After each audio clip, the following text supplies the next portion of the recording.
BCI marketing shows that it's as easy as just drilling a small hole in your head the size of a coin and inserting their little device. No biggie. Gigantic, oversized drones shoot full-on missiles. A new AI tool has found a rare gene that actually links to heart disease. An AI model released its top 10 best, healthiest foods for you to eat. Space Force has unleashed a new generative AI for experiments. Luma Labs dropped a Sora competitor killer, depending on how you want to define it, called Dream Machine. And those are looking like pretty snazzy videos. California has proposed 30 new AI regulation laws. For insane control over your diffusion images, Omost has now been released. And Google DeepMind is looking into how knowledge builds up over generations in agents in the same way it did with humans. But first, let's count down Alan's conservative countdown to AGI, and we are sitting at 74% of the way to AGI still.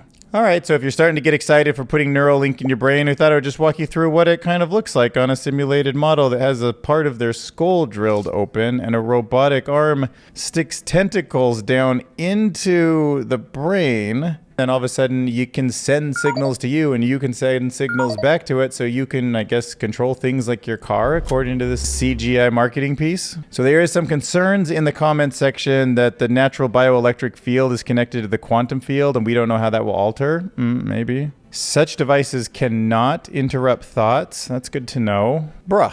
Stop sending memes to my brain. All right, a little bit of an older video, but this Jackal drone looks absolutely insane. I just haven't seen a drone quite that big with like 2 giant missiles on it. And look at this recoil when it fires. I'm like, oh my gosh, can you imagine if some military has like thousands or hundreds of thousands of those? It looks like something that Russian guy from like the 2010s on YouTube. Do you remember that guy who used to like fire tank weapons and stuff like in his backyard in Russia or something? That is crazy. It is too much. It is too dangerous. Stop putting AI and drones and weapons all together. But of course, if we don't do it, they will. So then we have to beat them to it. I get it. It's the dangerous race condition that we all have to deal with somehow. But luckily, we might have less heart disease as we do, because there is a new AI tool that identifies rare genetic variants that are linked to heart disease. So this is about finding genetic variants that link to heart disease. So this is not about just taking the average genome, but it's like finding those rare people who have something different that either helps or hurts their chances. And they ended up finding 17 of these rare variants that actually make a difference. And I like when I read stuff like this. The study shows how machine learning tools can uncover genetic insights that traditional methods might have missed when comparing cases and controls. Like whenever we have a disease that goes through the entire population, we start finding a few people who seem unusually immune to it. And sometimes we can track that down to specific gene variants and things like that. So it makes sense to me that we're going to start discovering all of these little variants and changes that have given like the edge cases extra diversity. And in this few cases where it's really helped, we can then take that, maybe replicate it, use CRISPR, and all benefit from a new drug therapy. And speaking of longevity, some Apple intelligence systems, artificial intelligence systems, alien intelligence systems have delivered the top 10 healthiest foods for you and I to be eating. So it started with this guy, James Gillian. He came up with what he thought were the best foods from all like his research. I guess he's like a nutritionist or into it or something like that. Right, so his initial list had a bunch of stuff that you would think would be very healthy, right? Dark green leaves, nuts, berries, sweet potatoes, avocados, oats, pumpkin seeds, beans, garlic, dark chocolate, and wheat germ. But then, after asking ChatGPT the same question, he noticed a couple things. ChatGPT said you should really focus on kale, blueberries, salmon, Greek yogurt, olive oil, some of the stuff that wasn't on his list. So there's some evidence that going plant-based is super healthy for your heart, your body, your longevity. So he's like, all right, just cut out everything that's not plant-based. And now let's see if our lists match up. And they were similar, but ChatGPT came up with chia seeds and lentils. So you know you got to rethink your list of 10, right? And then when you ask the systems, what is it about all these foods that I should know? Just summarize it into one sentence for me. What do you get? You get nutrient-packed, real food. There's your answer, guys. Eat nutrient-packed, real food. You're going to live longer. All right, Space Force is building a new platform for experimentation. So the Space Force, that branched off of the Air Force back in the Trump days, launched a generative AI tool on Monday. And you'd think maybe it simulates gravity or conditions on Mars or space or something like that, but it's actually really helpful because it's just boring and useful. It summarizes reports, IT assistance, and coding. But Space Force does code some really fascinating things, and they can get projects managed that are interesting projects better. So this service, which you can only get access to if you are part of Space Force, is called the Non-Classified Internet Protocol Generative Pre-Training Transformer, or just abbreviated to NIPRGPT. So Spaceman Bonal said on the June 10th briefing that NIPR GPT will really provide a place where people can exercise that curiosity in a safe, appropriate manner, where they can understand what parts of their work can potentially be completed. Wouldn't it be nice to start projects that you can actually get to the end of, like something that I would imagine inside big bureaucracies or the military-industrial complex doesn't always happen? In my last video, we talked about how Brazil is partnering with OpenAI to actually look through all of the legal backlog that they have and how that can save billions and billions of dollars, how it's like literally weighing down their national budget. What America could do with the same military budget but efficiently managed would be insane. Plus, in the article, they mentioned something else I hadn't heard of, which was when the Navy in 2023 rolled out a conversational AI program called Amelia that sailors could use to troubleshoot problems or provide tech support. I mean, you could imagine like a huge ship, like an aircraft carrier, maybe it does have this big onboard AI that's like watching all aspects of the ship. It understands like what planes are on the deck and like what maintenance needs to be done or how the food reports are like fitting in, where the sailors are coming and going from, like all of that. Just trying to get my head around this crazy world day by day. All right, so I'm kind of late to this game, but by now you've probably seen like an unbelievable amount of memes coming out of MatVid Pro AI, playing around with Dream Machine, and like all these YouTube creators are making insane stuff. So we're gonna do that too. All right, so let's do a couple things here. Now, of course, we need a cute bee, a cute bumblebee made out of origami, only using yellow and black theme. All right, here we go. I mean, they're saying it can generate almost a frame per second, so that's pretty fast. 120 frames in 120 seconds. That's crazy. That's pretty good. From what I hear, Sora is nothing like that. I heard it takes about $15 per generation and it takes a while, but of course those are all hearsay. But yeah, this polar bear is looking pretty beautiful. Definitely thinking this snowmobiler has got like some TV commercial qualities to him. The monster library. Whoa, yeah, she is blinking. Look at this little gremlin guy making food. That totally looks like the Barbie movie or something like that. Just zooming in on that face. What's this thing? Going down like a water slide type thing? Oh, right into some guy's face. Okay, didn't see that coming. But see this explosion. This would be probably a pretty tough one to generate. Does it feel like the physics are good in any way here? Like those plates moving around on the ground seem like they're getting blasted from a different direction. And unless we... No, yeah, and there's something behind the couch there that was fake. But still,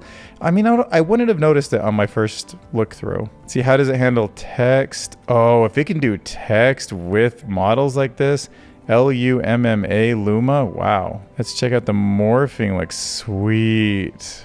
I mean, that looks very AI, but still, if that's the look you want, that's cool. All right, let's see what we generated. Oh, God, that's not good at all. Really? What?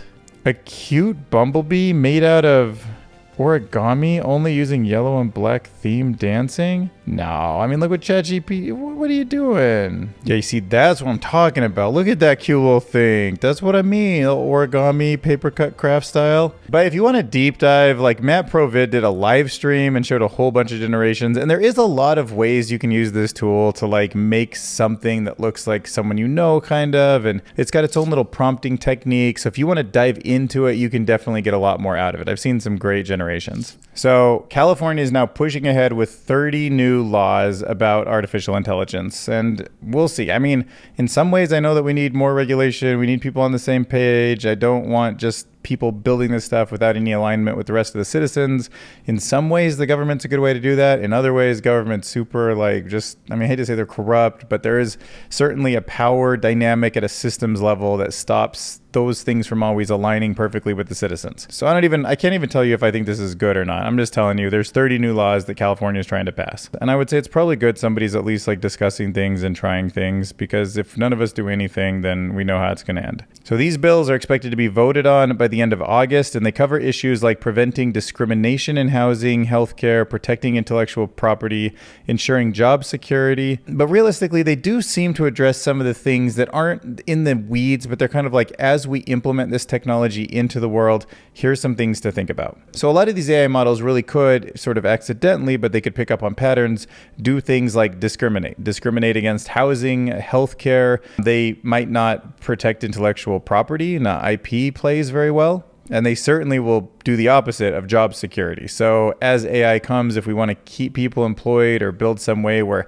taxes start to subsidize more programs or something, like that needs to be thought about now. Surprisingly, California is not the first. Colorado and Tennessee have both already passed their own AI regulations. So some of the California stuff was built on that. And it's important because some of the state level stuff leads to the national guidelines. Like when they finally do a blanket national, here's the USA stance on something, it's often informed by a lot of these little experiments that happen at the state level. So yeah, feel free to read up on it if you want. So next up, let's talk about this project, which you can play with on GitHub, called Omost. Omost is a portmanteau of omni and almost, like omni model and the word almost there. Oh, excuse me. It actually told me how it's supposed to be pronounced. It's supposed to be pronounced as almost. So even though it looks like almost, I'm going to call it almost. It has two meanings. One, every time you use almost, your image is almost there. And the O is omnimodal. And the most means we get the most out of it. Okay, but now that we've spent way too much time talking about the title, it's a really cool project, actually. So instead of going from text to an image, if you want to do like a regular diffusion model, this has an in-between stage where you define something with a kind of location like text. You would say there's a sun in the top left,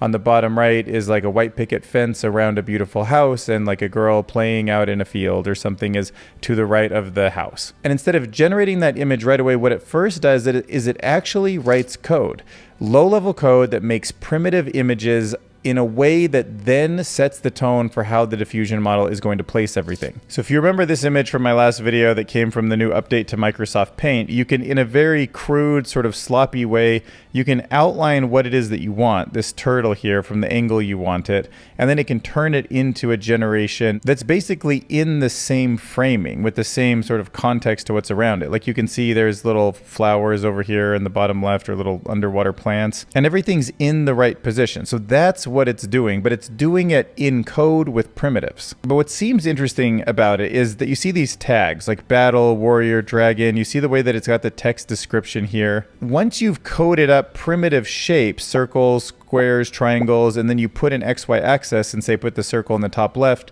the square in the bottom right, and then you put that tag in the square or the circle, like this is the sun, this is the house. What you're kind of doing is creating something like this turtle, but you're writing the word turtle here on it, and then over here in the background you're saying this is a plant. So then when you actually go to diffuse the model, it's kind of like in Photoshop how you can like highlight a certain section and then use generative fill on that section, but it's just automatically making all of those little like lassos for you.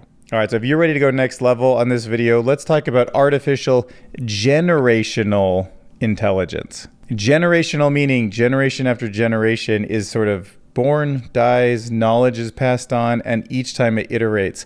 So AI agents that learn from each other across generations. So these are AI agents that have parents, grandparents, great-grandparents, etc. And to me, right off the bat, there's something really fascinating about this, because they say, like in science, that you need to wait for one generation to die for the new ideas to be adopted at the young age of another generation so that they can develop on them in like a cleaner way. When Einstein was like, oh, time and space are the same thing, people were like, whoa, math checks out, but like I don't get it. But the kids that were in junior high when that happened, like went into college and built their thesis around it and thought about it in a more complex way. Like their brains were formed with that as a worldview, and then they were able to take the next steps. So to me, this kind of makes a lot of sense. Like sometimes you do want to just like start from scratch with like a clean brain, like a neural network that has all the weights randomized, and then start transferring over knowledge to see if the new one picks up like a kind of more deep worldview.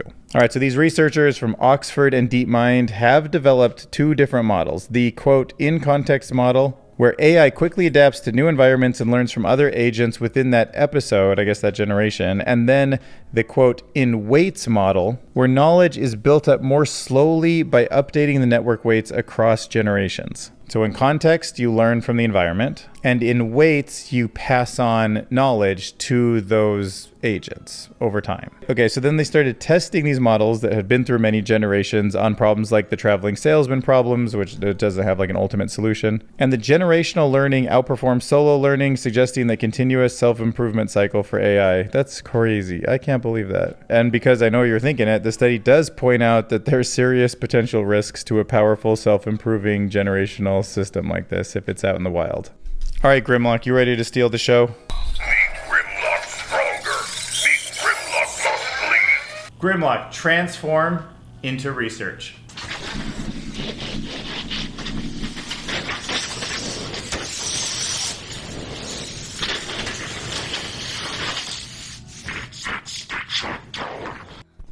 It's not extinction time, it's learning time. So the first research paper we're going to look at today is called Is Complexity an Illusion? And this paper dives into the relationship between simplicity, complexity, and general intelligence. And the central thesis is that while simplicity often correlates with better generalization and sample efficiency, complexity is essentially an illusion. Or at least it is when it's considered with the abstract layers above it that make you feel like it's really complex. So this paper argues that the absence of such layers, when you get rid of them, which are actually all constraints that can be represented with a simple equality, end up making the complexity of a system a subjective manner. So I was like, okay, I don't know about this, but maybe. So imagine a practical scenario where there's a finite number of vocabularies in the world, right? There's only so many kind of words in all the languages combined. And then the spatial extension of forms, which I'm trying to get my head around, don't totally get that, but that creates a situation where weaker constraints, which take on simpler forms, lead to better generalization. So this makes complexity appear to influence generalizations, but it's actually just the simplicity of forms under weak constraints that's at play. So I don't know, maybe there's something to this paper. The paper seems to highlight that goal-directed processes like natural selection favor these simpler and weaker constraints in their decisions, their efficiency, their evolution, and that ends up leading us to this observed correlation between simplicity and general intelligence that just really is there. I don't know, check it out. Let me know in the comments what you think about that paper. All right, moving on. The next paper I want to talk about is linguistic calibration of long-form generalizations. All right, so this paper is coming out of Stanford. All right, and their goal was very straightforward with this. It is to make models like Llama 2 and Llama 3 smarter and more reliable when they generate a long piece of text. Right, like sometimes these models confidently spit out nonsense, which can lead people to make bad decisions, right? And you know the problem. Often these models will just confidently spit out a bunch of nonsense. And then people are like, well, it seems so confident. I just listened to it, and then they make a bad decision. Not what we want. So they're developing a model where it actually just says, I'm like 60% sure this is true, and then it goes all confident, which would be such a relief if those like overconfident people that we know in real life would like just be like, by the way, I'm like 30% confident about this. And then they go off on their like super confident rant, and you're like, oh, okay, well, it felt like you really actually understood that, but you're not. But we can get that from our large language model. So they trained a model to do this using a mix of supervised learning and reinforcement learning. They kept rewarding the model for making predictions that help people make better decisions. So that's why it got more confident or unconfident in what it was saying. And the results were pretty impressive. They updated the Llama 2 model from Meta, and it was much better at being honest about its uncertainty before saying something. And it didn't drop down the performance in any way. So that was great. Science, biographies, all the performance was the same. So it seems like a great way to make these systems more trustworthy. And maybe it's like a default setting, like by default, tell me how confident you are in something. And then for some people, they might not want that. They could turn it off. That'd be cool. Like in the movie Interstellar, when they tell TARS to like take down your sarcasm to 75%.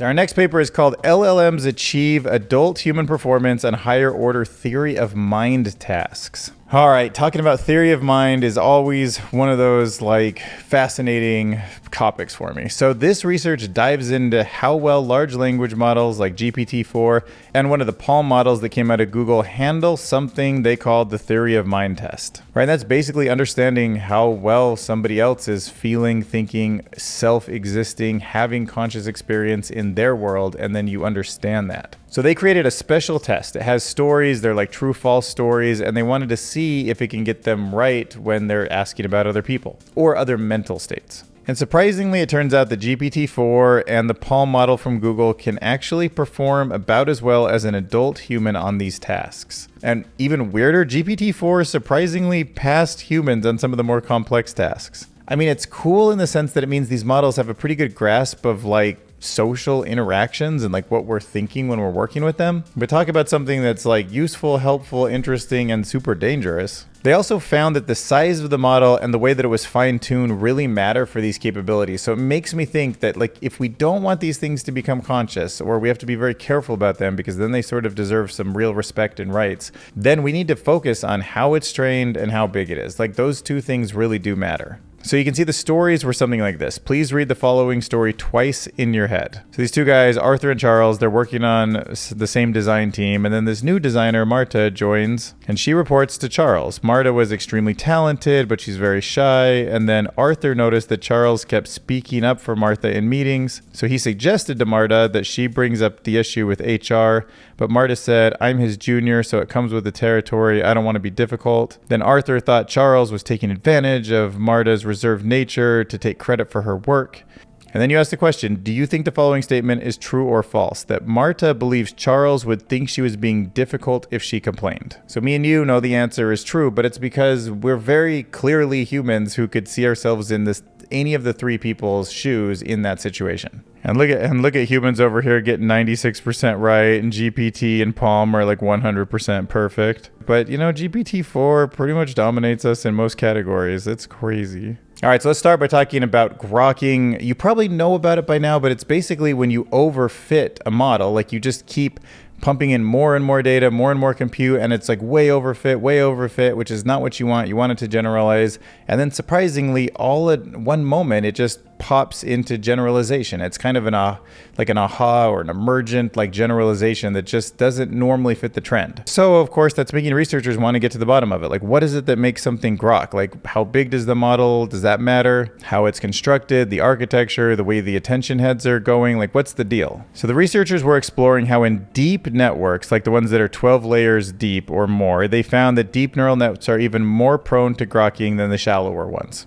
Okay, it kind of makes sense. Like the bigger brain is more likely to grok, but not the smaller one. Got it. They observed that the test accuracy in deep networks can improve in multiple sharp stages. So unlike a single surge in a shallow mode. So as you get these bigger and bigger models, like the big trillion parameter models, they're more likely to sort of grok and then pause and then grok like a stair step. They can have moments, whereas the shallow ones just like pop to the top. So maybe there's something to the height of the generalization that's actually the limiting factor. I mean, that's just not sure. That's just my own thoughts on it. But in the paper, a key finding is that there's a connection between feature rank, and feature rank is a measure of internal feature complexity, and the generalization. So as the feature rank drops, generalization improves, which kind of makes sense. In the real world, like a feature that's less complex would probably be easier to generalize in my own head. So yeah, essentially this found a new connection to start looking at when we look into the world of grokking. All right, so it's been a day since the Trump video that performed relatively poorly came out. Like, I've already theorized that it was putting his face in there that hurt the video, or maybe not putting my face in so people didn't realize it was Dylan Curious, which would be a good sign. You know, I decided to lead with ChatGPT 4.0 predicted the Trump verdict, which maybe was just a bad move, but it also could have been the references to the other YouTube videos that didn't seem like they were very captivating at first. So here's what else throws me off about this video is that I thought maybe leading with the predicting of Trump's verdict and then this montage of the Chinese robots and referencing another big YouTuber's video might be where we lost him, but it doesn't seem like it was. People actually stayed at a higher rate than usual, like it's above typical retention. So it really got crushed on the click-through rate. I mean, sometimes my first hour can be up to 14 to probably 18, and then it can kind of drop down to like 10 or 7. So I didn't get that worried at the end of the first 4 hours. But it did sort of kind of hover down here the next days in the 4s and 3s. But honestly, I don't really have a good reason for why it did poorly. I mean, let me know what you guys think, but it's not video length. It's over 30 minutes. It's not the retention, because we just looked at the graph. The click-through rate was lowish, but it doesn't feel like that's low enough to point to as like the reason. It also wasn't competition that day. Like I made sure not to launch this video 2 days ago because Apple WWDC had their big event. So I waited that whole Monday, didn't upload anything, and then put this up on a Tuesday. So I'd love to hear your thoughts about maybe why that video didn't perform so well so I can learn from it in the comments below. And I'm going to leave you with my 3 favorite chapter markers as a pop song. Robotic talking now, install Neuralink, AI can protect your face. Missile drones are now a thing.